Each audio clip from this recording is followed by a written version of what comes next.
The United States' decision not to launch a direct military attack on Iran, despite escalating protests and mounting civilian deaths, is rooted in strategic calculation rather than inaction. President Trump's statements about halting an attack while repositioning U.S. naval assets closer to Iran signal a deliberate posture, keeping military options visible without crossing the threshold into open war. This ambiguity is intentional, designed to maintain pressure on Tehran while avoiding irreversible escalation. One major reason is the sheer scale and risk of a conflict with Iran.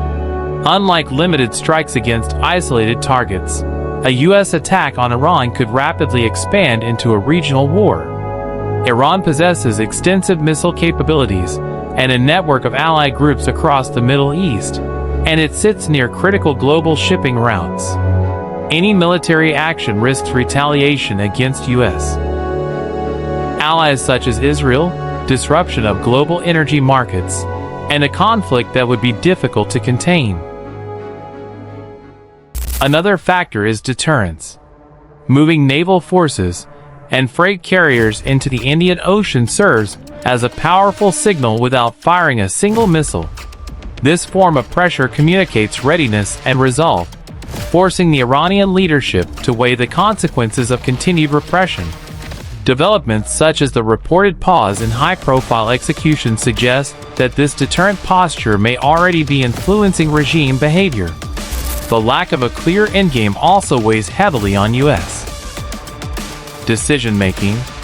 While military force can degrade capabilities or destabilize leadership, it does not guarantee a stable outcome. Past experiences in Iraq, Afghanistan, and Libya have made U.S. policymakers cautious about actions that remove or weaken a regime without a viable plan for governance, security, and control of internal chaos afterward.